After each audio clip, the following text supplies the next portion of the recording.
मामला है आयरलैंड का और तारीख है 8 जुलाई 2025, यानी इसी साल की बात है, जुलाई महीने की।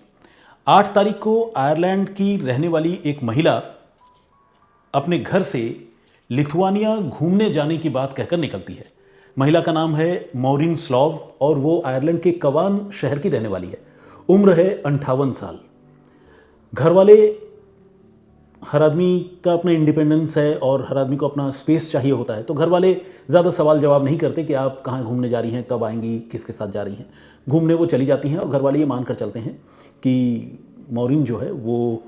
लिथुआनिया अपने दोस्त के साथ गई है। लेकिन 2 दिन गुजरते हैं, तब तक मॉरिन की एक जानकार, जिसे दोस्त भी कह सकते हैं मॉरिन का, वो मॉरिन की बेटी को फ़ोन करती हैं और फ़ोन करके ये बताती हैं कि तुम्हारी माँ जो है वो लिथुआनिया घूमने नहीं गई है, बल्कि वो स्विट्ज़रलैंड गई है और ये बहुत मुमकिन है कि अब तुम्हारी अपनी माँ से कभी मुलाकात ना हो। ये सुनकर जो मॉरिन की बेटी है मेगन रॉयल, वो बहुत घबरा जाती है। मेगन रॉयल ने बताया है कि तब रात के तकरीबन 10 बज रहे थे और वो अपने बच्चे को सुला रही थी, खुद भी बिस्तर पर थी। और जब उसे अपनी मम्मी के फ्रेंड का फ़ोन आया, जिन्होंने बताया कि मेरी माँ जो है वो लिथुआनिया घूमने नहीं गई है बल्कि स्विट्ज़रलैंड गई है और कभी लौट कर नहीं आएगी, तो मेरे पैरों तले ज़मीन खिसक गई। उसका ये कहना था कि उसे यकीन नहीं हुआ अपनी कानों पर। उसने फिर उस फ्रेंड से, अपनी माँ के फ्रेंड से ये पूछा कि आखिर मामला क्या है, स्विट्ज़रलैंड वो क्यों गई है और कब तक, मतलब आप ऐसा क्यों कह रहे हैं कि वो कभी लौट कर नहीं आएगी और कभी मैं उनसे मिल नहीं पाऊंगी। तो उस फ्रेंड ने ये बताया कि देखो, तुम्हारी माँ ने खुद अपनी मर्ज़ी से अपनी मौत चुनने का फ़ैसला किया है और इसी वजह से वो स्विट्ज़रलैंड गई है और उसने जानबूझकर तुम लोगों को इसके बारे में कुछ भी नहीं बताया है। लेकिन चूंकि उन्होंने मुझे बताया था और मेरा ये फ़र्ज़ था कि मैं तुम लोगों को कन्वे कर दूं ये बात, इसलिए मैंने तुम्हें फ़ोन करके ये सारी बातें बताई हैं, इन्फॉर्म किया है। ये सुनने के बाद जो बेटी है वो बिल्कुल, आप समझिए कि बदहवास हो जाती है। कोई भी बेटी, बेटा, कोई भी हो, जब किसी को पता चलता है कि उसका कोई अपना आदमी जो है कोई इस तरह का फ़ैसला करने जा रहा है जो शायद उसे नहीं करना चाहिए, तो वो घबरा जाता है। तो मेगन जो है अब घर के बाकी लोगों से बात करती है और सबको ये बताती है कि उनकी माँ मॉरिन स्लॉव जो है, उन्होंने अपनी मौत चुनने का फ़ैसला करते हुए स्विट्ज़रलैंड के लिए रवानगी दर्ज कर ली है, वो वहाँ पहुँच गई हैं या जा रही हैं। इस पर घर के लोग जो है अब मॉरिन को कांटेक्ट करने की कोशिश करते हैं। काफ़ी मशक्क़त के बाद आखिरकार उनसे फ़ोन पर बात भी होती है और जब फ़ोन पर बातचीत होती है तो मॉरिन ये कहती है कि हाँ, ये जानकारी सही है आपकी कि मैं स्विट्ज़रलैंड में हूँ और मैं यहाँ अपनी मर्ज़ी से आई हूँ और अपनी मर्ज़ी से ही मैं यहाँ अपनी मौत भी चुनूँगी। घर वाले बहुत उसे समझाते हैं कि ये आप गलत कर रही हैं, आप अपने साथ ऐसा नहीं कर सकती, हम लोग आपके साथ अटैच्ड हैं, जुड़े हुए हैं, एक परिवार है, आपको कभी हमने अकेला नहीं छोड़ा, तो आप ऐसा क्यों कर रही हैं, इस तरह का फ़ैसला आपने क्यों किया है। तो वो कहती है कि नहीं, उसे बहुत तकलीफ़ें हैं और अब वो इन तकलीफ़ों के साथ जीना नहीं चाहती, इसीलिए वो अपना मौत खुद चुनने के लिए यहाँ पर आई है। लेकिन जब घर वाले बिल्कुल उसके पीछे पड़ जाते हैं और उसे फ़ोन पर ही कन्विंस करने की कोशिश करते हैं, तो वो घर वालों की बात मान लेती है और ये कहती है कि ठीक है, मैं वादा करती हूँ कि मैं अपना फ़ैसला बदलूंगी और मैं वापस आयरलैंड आप लोगों के पास लौट कर आऊँगी। घर वाले राहत की सांस लेते हैं और उनको लगता है कि चलो, कम से कम वो मॉरिन को समझाने बुझाने में कामयाब रहे। अब इसके आगे की कहानी या आगे का घटनाक्रम मैं आपको बताऊं, सबसे पहले आपको ये जानना चाहिए कि अपनी मौत चुनने को लेकर स्विट्ज़रलैंड की व्यवस्था क्या है। दुनिया में ज़्यादातर देशों में इस बात की कोई इजाज़त नहीं है कि कोई इंसान खुद अपनी मौत चुन ले, बल्कि हमारे देश में तो बहुत ज़्यादा बीमार, नाजुक और तकलीफ़ों में रहने वाले लोग कई बार अपनी मौत के लिए अदालतों के दरवाजे पर दस्तक देते हैं और ज़्यादातर मामलों में ये देखा गया है कि अदालतें जो है इसके लिए इजाज़त नहीं देती, बल्कि अदालत ये कहता है कि जो अपने लोग हैं, घर परिवार के लोग हैं या सोशल वेलफेयर डिपार्टमेंट के लोग हैं, वो पूरी तरह से उस आदमी की केयर करे ताकि वो दोबारा इस एंगल पर, अपनी मौत चुनने वाले एंगल पर न सोचे या उसके लिए कोई दूसरा आदमी भी ना सोचे। आपको याद होगा, इसी क्राइम तक पर हमने दिल्ली की भी एक ऐसी ही खबर आप लोगों को बताई थी, दिखाई थी, जिसमें एक लड़का जो दशक भर से ज़्यादा समय से बेडरिडन है और वो अपनी मर्ज़ी से अपने नाक पर बैठी हुई मक्खी को भी नहीं उड़ा सकता, इतना वो लाचार है। उसके पेरेंट्स ने उसके लिए मौत चुनने की फरियाद की थी और सुप्रीम कोर्ट ने उसके लिए अर्जी दी थी, लेकिन सुप्रीम कोर्ट ने उस अर्जी को ठुकरा दिया था और सरकार को यह पाबंद किया था कि उस परिवार की मदद की जाए ताकि वो बच्चे का अच्छी तरह से देखभाल कर सके। लेकिन स्विट्ज़रलैंड का जो कानून है वो कुछ अलग है। स्विट्ज़रलैंड में जो कानून है उसके मुताबिक 1942 से ही वहाँ इंसान को अपनी मौत चुनने का हक दिया गया है। और इसके पीछे का लॉजिक या तर्क ये है कि जिस तरह से इंसान को अपनी मर्जी से स्वाभिमान के साथ जीने का हक है, उसी तरह से इंसान को अपने लिए मौत चुनने का भी हक है। लेकिन इसके लिए भी कुछ टर्म्स एंड कंडीशंस हैं, और वो टर्म्स एंड कंडीशंस जो हैं वो बहुत क्लियरली डॉक्यूमेंटेड हैं। और उसमें सबसे मुख्य जो 4 पॉइंट्स हैं उसके बारे में मैं आपको बताना चाहता हूँ। एक तो ये कि कोई भी इंसान जो इस तरह का फैसला करता है या इस तरह का फैसला करने के बारे में सोचता है, तो उसका जो है बहुत साउंड मेंटल कंडीशन होना चाहिए। यानी मानसिक रूप से अगर वो आदमी विक्षिप्त है या कोई पागलपन जैसी चीज़ है या मान लीजिए किसी अवसाद से घिरा हुआ है, तो उसे इस तरह का फैसला लेने का हक नहीं है। उस इंसान को मानसिक रूप से बिल्कुल स्वस्थ होना चाहिए ताकि वो अपने बारे में सही फैसला कर सके। पहली शर्त तो ये है। दूसरी शर्त जो है वो ये है कि कोई भी इंसान खुद इंडिपेंडेंट तरीके से अपने बारे में फैसला करे, वो किसी तरह के बाहरी दबाव में या कोई आदमी या कोई ऑर्गेनाइजेशन या ग्रुप ऑफ पीपल उस पर किसी तरह का कोई इन्फ्लुएंस ना करे, इस चीज़ को इंश्योर करे। और अगर वो खुद अपने लिए फैसला करता है तो वहाँ की सरकार इस बात के लिए उसे इजाज़त देती है कि वो अपनी मौत वो खुद चुने। इसके अलावा एक और कंडीशन है, वो ये कि कोई ऐसी भयानक बीमारी जिसमें इंसान असहनीय पीड़ा से या तकलीफ से गुजर रहा हो और उससे निजात पाने का कोई रास्ता या वे आउट नज़र नहीं आ रहा हो, तो ऐसी हालत में, ऐसी सूरत में वो अपने लिए ये फैसला कर सकता है। और चौथा जो है वो ये कि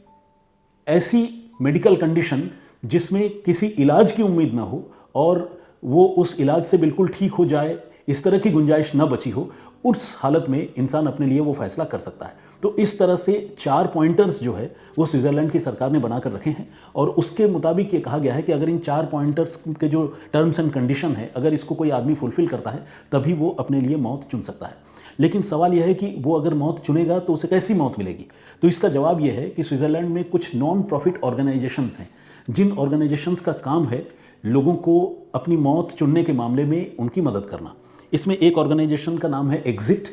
एक का नाम है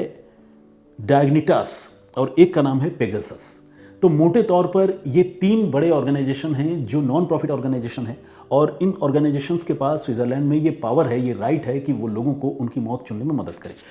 और इसके लिए जो तरीका होता है वो तरीका यही होता है कि कोई एक्सपर्ट, मेडिकल एक्सपर्ट, डॉक्टर ऐसे किसी आदमी की निगरानी करता है और बहुत कंट्रोल्ड सिचुएशन में उसे कोई ऐसी दवा देता है जिससे वो इस दुनिया से दूर चला जाए और अपनी मौत वो चुन ले। तो कुल मिलाकर ये वहाँ की सरकार की ओर से बनाए गए नियम हैं, और इसी वजह से दुनिया भर के लोग, अलग अलग देशों के लोग, जहां इंसानों को अपनी मौत चुनने का हक नहीं है, वहां से लोग स्विट्ज़रलैंड पहुंचते हैं और इन संस्थानों की मदद से वो इस दुनिया से दूर चले जाते हैं। लेकिन इसमें यह भी नियम है कि इन संस्थानों की ये जिम्मेदारी है कि जब कोई भी इंसान उनके पास आए और इस तरह का कोई प्रस्ताव अपनी ओर से रखे तो वो उसके परिवार वालों से बात करें, उनको इस चीज़ के लिए कंसेंट देना और उनको लूप में रखना इस मामले में बहुत ज़्यादा ज़रूरी है। लेकिन मॉरिन स्लॉव का मामला जो है वो दूसरा है। दूसरा ये है कि मॉरिन की जो बेटी है मेगन रॉयल का ये कहना है कि हमसे जो आखिरी बार मॉरिन की यानी उनकी माँ की बातचीत हुई थी उसमें उन्होंने ये कहा था कि उन्होंने अपना फैसला बदल लिया है और वो वापस आयरलैंड चली आएगी। लेकिन इसके 2 दिन बाद उन्हें तब बहुत जोर का झटका लगा जब उन्हें उस ऑर्गेनाइजेशन की तरफ से, पेगासस की तरफ से एक मैसेज आया व्हाट्सएप पर, जिसमें यह बताया गया कि मॉरिन के जो मोर्टल रिमेन्स है यानी जो उनका शव है वो उन्हें 6 से 8 हफ्तों में आयरलैंड में उनके घर में मिल जाएगा। ये सुनकर उनके पैरों तले ज़मीन खिसक गई, क्योंकि उनको तो ये अनुमान था कि शायद मॉरिन ने अपना फैसला बदल लिया है और घर वालों के साथ जो है ऑर्गेनाइजेशन यानी पेगासस की तरफ से कोई कम्युनिकेशन इससे पहले नहीं हुआ था। तो वो इस बात को लेकर निश्चिंत थी कि शायद मॉरिन ये फैसला नहीं ले पाएगी, क्योंकि कोई ऑर्गेनाइजेशन बगैर परिवार के कंसेंट के उन्हें इस बात के लिए सपोर्ट नहीं करेगा या उनकी मदद नहीं करेगा। लेकिन यहाँ मामला उल्टा हुआ। 2 दिनों के बाद एक मैसेज पेगासस नाम के ऑर्गेनाइजेशन की तरफ से व्हाट्सएप पर मॉरिन की बेटी को, मेगन को मिला, जिसमें बताया गया कि उनकी माँ के जो अवशेष हैं वो उनको 6 से 8 हफ्तों में आयरलैंड में भिजवा दिए जाएंगे। और इसके बाद हुआ भी ऐसा, उनका जो पार्थिव शरीर है वो आयरलैंड भिजवा दिया गया और इसी के साथ पूरा परिवार गहरे शोक में डूब गया। और उनके लिए ये एक बहुत बड़ा सदमा था। उन्होंने उस ऑर्गेनाइजेशन से, पेगासस से कांटेक्ट करने की कोशिश की और बात भी की। तब उन्हें ये बताया गया कि मॉरिन ने जो है अपने लिए मौत तो खुद चुना ही था और ईमेल आईडी बाकायदा उन्होंने अपने परिवार की दी थी, जिस ईमेल आईडी की तरफ से कंफर्मेशन जो है परिवार वालों की तरफ से भी उन्हें मिला, जिसके बाद उन्होंने ये फैसला किया कि वो मॉरिन को अपनी मौत चुनने के मामले में उसकी मदद करेंगे। लेकिन मॉरिन की जो बेटी है मेगन, उनका ये कहना है कि उनके परिवार में से किसी ने भी ईमेल पर कोई कंसेंट या हामी मॉरिन की मौत के लिए नहीं भरी थी। यानी मॉरिन ने जो मेल वहाँ पर पेश किया, ईमेल जो वहाँ पर पेश किया, प्रॉबेबली वो ईमेल जो है मॉरिन ने खुद ही डिज़ाइन किया था और उसको कंसेंट भी जो है खुद अपनी तरफ से उसने क्राफ्ट किया था, ताकि घर वालों के कंसेंट की ज़रूरत ना पड़े, क्योंकि हो सकता है कि घर वालों के कंसेंट की बात हो तो घर वाले इसके लिए मना कर दे, जैसा कि घर वाले बार बार उनको तैयार कर रहे थे, राज़ी कर रहे थे कि अपना फैसला बदलो और वापस आ जाओ। तो मेगन का ये कहना है, बेटी का ये कहना है कि जब इतना नाजुक मामला है और आज टेक्नोलॉजी इतनी हाई है, हर आदमी एक दूसरे से, एक मोबाइल फ़ोन की घंटी बजने की देर है, आदमी एक दूसरे से वीडियो कॉल पर बात कर सकता है, तो ऐसी सूरत में पेगासस नाम के उस ऑर्गेनाइजेशन ने सिर्फ और सिर्फ ईमेल का आसरा या ईमेल का भरोसा क्यों लिया? बेहतर ये होता कि पेगासस की ओर से डायरेक्टली उनसे कम्युनिकेट किया जाता, और जिस तरह व्हाट्सएप पर मैसेज भेजा गया या बाद में उनसे बातचीत हो रही है, पेगासस को चाहिए था कि वो पहले ही बात करके बताते कि आपके परिवार की एक मेंबर हमारे पास है। उस ईमेल पर क्यों भरोसा किया गया जिस ईमेल को उनके घर की तरफ से कंफर्मेशन के तौर पर भेजा ही नहीं गया, बल्कि वो ईमेल शायद खुद ही मॉरिन ने अपनी तरफ से लिख लिया था और लिख के उनके सामने पेश कर दिया, ये बताते हुए कि मेरे घर के लोग इस बात के लिए तैयार हैं।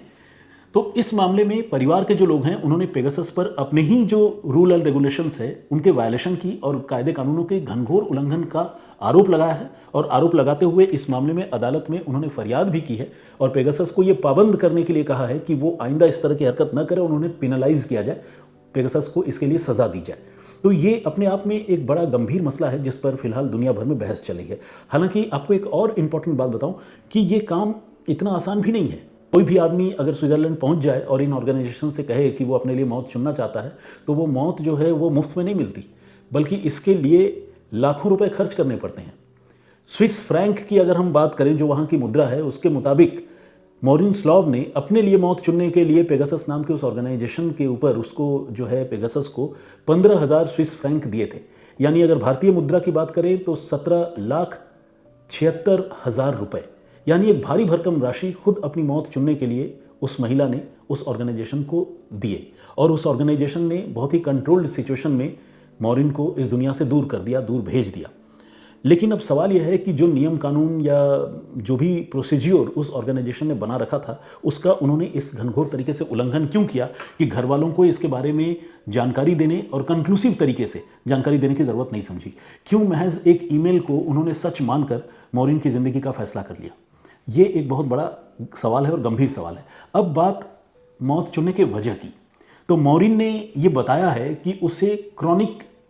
इलनेस है, क्रॉनिक पेन है, और वो बहुत ज़्यादा शारीरिक तकलीफ से अपनी बीमारी की वजह से गुजर रही है। इससे वो मुक्ति पाना चाहती है, जिसके लिए उसने ये फरियाद स्विट्ज़रलैंड के उस ऑर्गेनाइजेशन से की थी कि उसे मौत चुनने में उसकी मदद की जाए, और उस ऑर्गेनाइजेशन ने मेडिकल डॉक्यूमेंट्स के आधार पर इस चीज़ को अप्रूव कर दिया। जबकि मॉरिन के घर के लोगों का ये कहना है कि वो अवसाद से घिरी हुई थी और उन्होंने पहले भी अपनी मौत खुद चुनने की कोशिश की थी, जिसको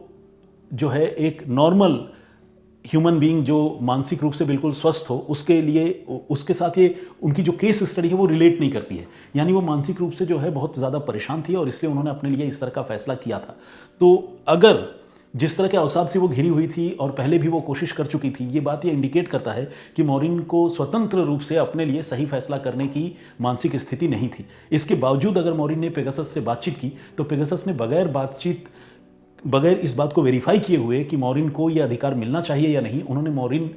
को क्यों इस दुनिया से दूर कर दिया, क्यों उनकी मौत चुनने में उसकी मदद की? ये एक बहुत बड़ा सवाल है, और इन सारे सवालों को लेकर अब पेगासस के ऊपर मॉरिन स्लॉव के घर के लोगों ने, जो आयरलैंड में रहते हैं, उन्होंने मुकदमा किया है। इस मुकदमे का आने वाले दिनों में क्या होता है ये पता चलेगा, और जब कोई जानकारी सामने आएगी तो मैं आप लोगों को अपडेट भी करूंगा। लेकिन इस पूरे घटनाक्रम पर आपका नज़रिया क्या है, प्लीज़ हमें कमेंट करके ज़रूर बताइए।